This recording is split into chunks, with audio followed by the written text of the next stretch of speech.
Welcome to Grant's Rock Warehouse, and I want to welcome Ryan Gavalier from Ryan's Vinyl Destination to the show.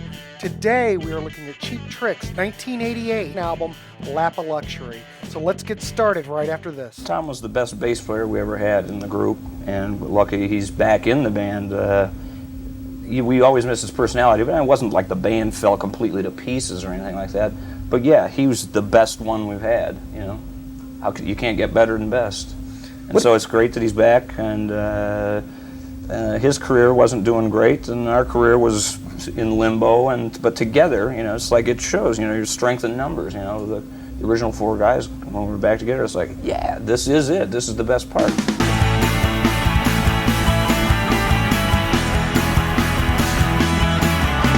Welcome to Grant's Rock Warehouse, and I want to welcome Ryan Gavalier to the latest installment in our Cheap Trick series. Mm-hmm. Today, we're looking at 1988's Lap of Luxury, which is the 10th studio album by Cheap Trick. This is the band's second most commercially successful studio album, right after Dream Police. Imagine that. It reached number 16 on the Billboard chart, and it was actually certified platinum.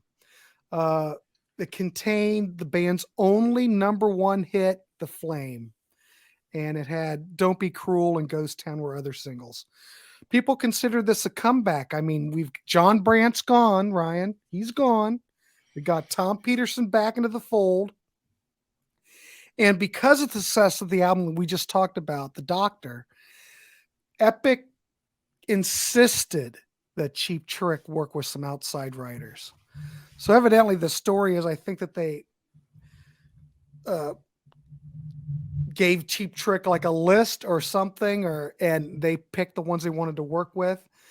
There was a review that Dave Swanson from Rolling Stone left. He said the album suffers the same identity crisis the band had been experiencing throughout the decade, and the label's demand for outside assistance in songwriting was both a blessing and a curse. Swanson noted the strongest material on the album were those written by Cheap Trick, and added the dated production is hard to tolerate at times. So Dave Swanson thought that the Cheap Trick tracks were stronger than the outside writers. And listening to it, I would have to agree. You might have a different take, but I agree with that. Robert Christgau gave it a C. He thought having floundered imitating themselves, but see, I never ever saw that really. I've never ever heard Cheap Trick in this whole 80s period where they were trying to imitate themselves. Seemed like they were always trying to change with the times, but I never saw them imitating themselves. I don't know. I kind of get what he's saying with that, and I thought about it as well. I'll go into it a bit more. Okay, review, good. But yeah.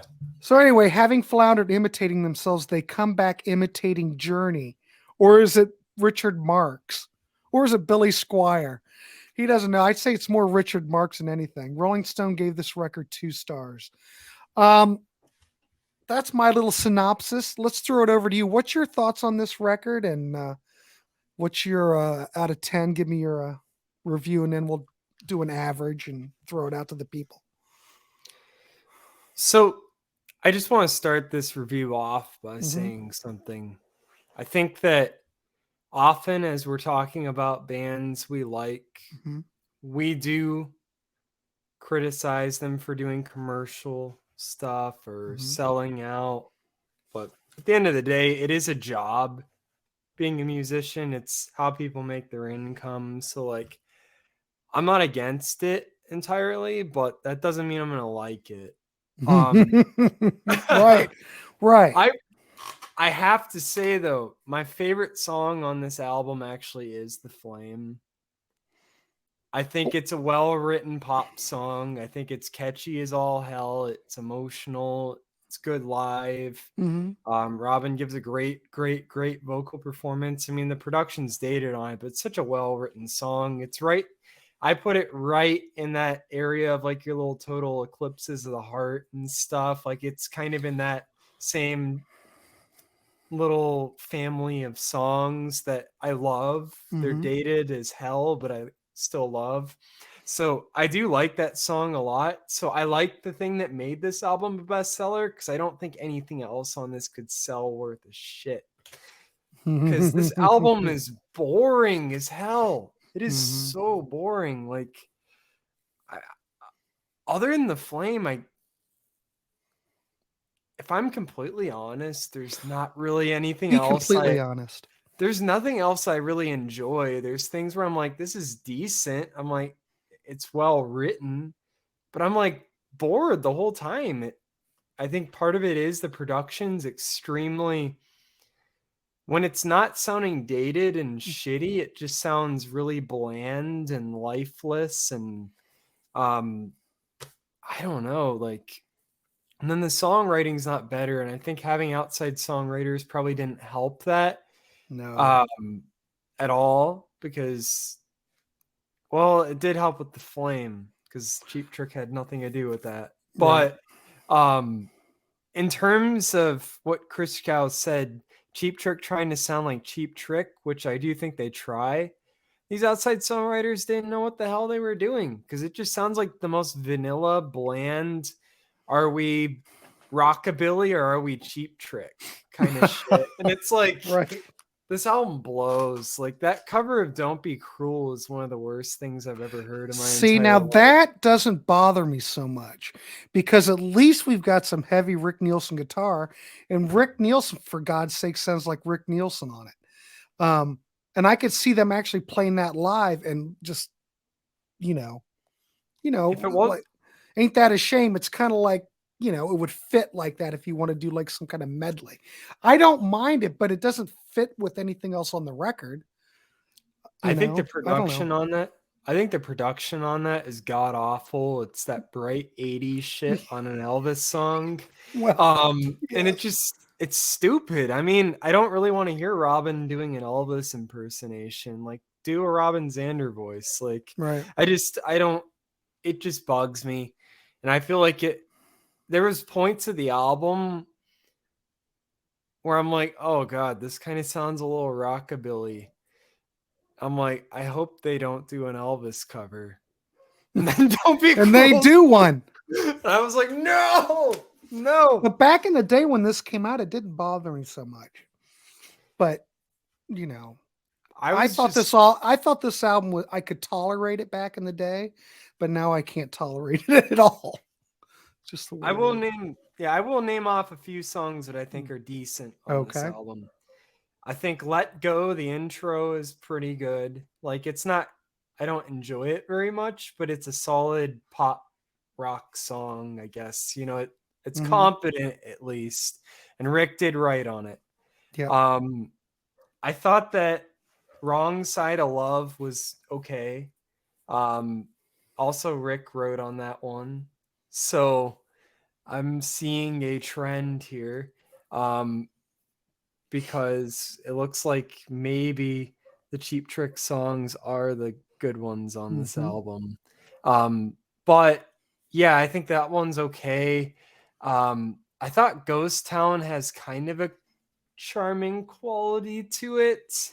I don't know. It's okay. It's all right. But not really memorable. But that's also a Rick Nielsen written track with Diane Warren. So I don't know. I mean, I think No Mercy is really bad. I think that's the worst original song on here. And it wasn't written by the band. I think the production on it sounds like shit. I hate the shouty No Mercy stuff. I hate that. Yeah. It's so annoying. It's like, were you trying to become the most annoying band in music? Like this, because you're not helping your case, because this shit's so bad. Yeah. I just think, and I think that what did I say? I think Space has moments that's okay, but it's mostly really cheesy. Man, I feel like I'm talking about this album more than it deserves. I don't know, man. It's like it's not as instant in how bad it is. It's more exactly. Because I think while the production is dated, it isn't quite as over the top as some of the other albums. Mm-hmm. I don't think it's quite as over the top as Standing on the Edge or The Doctor, but I think both of those are better albums than this. I agree 100%. Mm-hmm. Some of the over the top production actually kind of made them better at times, whereas this, it's just boring ass production, except for like the Flame, which I guess is pretty like triumphantly produced, like your Jim Steinman kind of production, and it's like I think that's cool. But a lot of it's just boring, and I think boring for me is more offensive than it being problematic or like misguided in what it was doing. It's just boring, and it's just, you tell it the band at this point probably doesn't give that much of a shit at this point. Because well, you would think that you get Tom Peterson back in the fold, that would give it a bit of a kick, but it could have been John Brandt on here. I don't think Tom Peterson added anything to it other than that whole thing where Cheap Trick's back, you know. Yeah, I mean, there's Tom. He's on the front with Robin, you know. For all I would have thought, it would have been Jason Newsted on the bass because I couldn't hear shit. Yep. But yeah, like I don't know, man. It's today. What would I'm going to give this album be truthful. Just what do you think? 3.5 out of 10. All right, 3.5. All right. Mostly because of the Flame, because there's nothing else on here that makes me say, wow, I enjoyed that. It's either decent or bad. Well, I do 100% agree with the Flame. I never want to hear the Flame again, but the production on that particular song, that 80s cheesy production, actually works on it.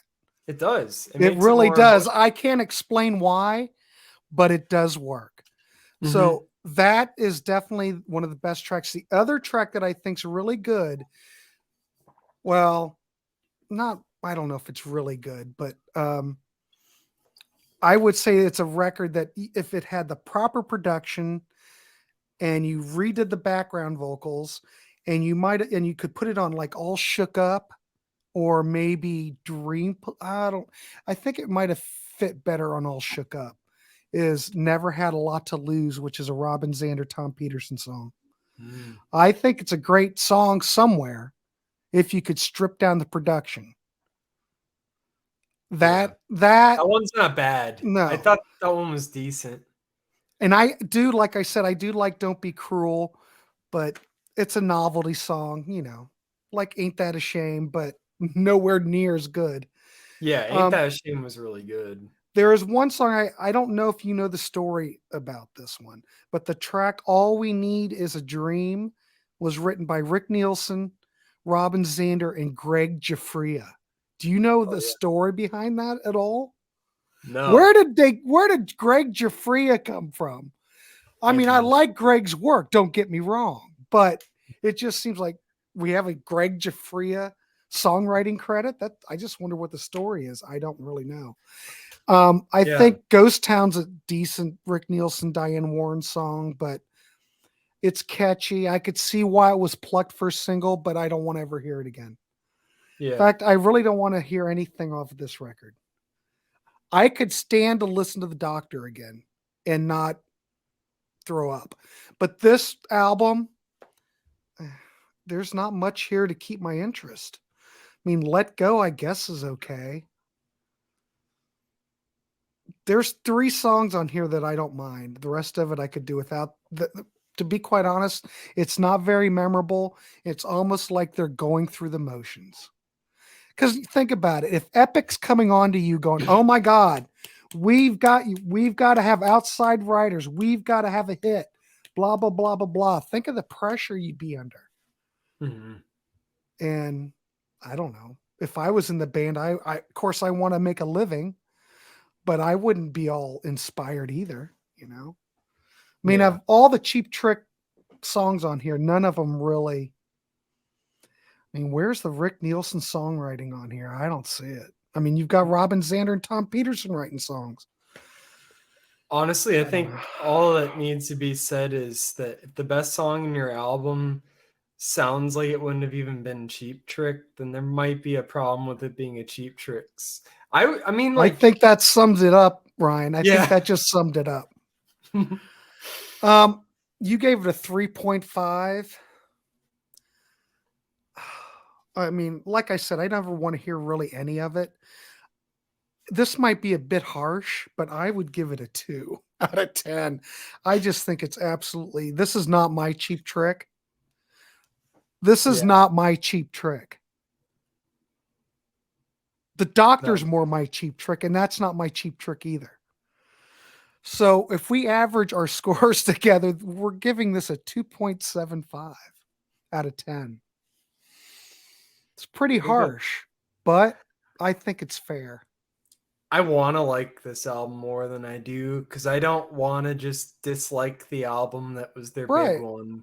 Right. But it's just like, it just sucks. I don't know, other than The Flame, what could have got people to buy this record. I mean, it's not like Cheap Trick was really on top of the world in this point of time. Like, well, think about it, how on top of the world they were after Budokan and Dream Police, and how the mighty have fallen.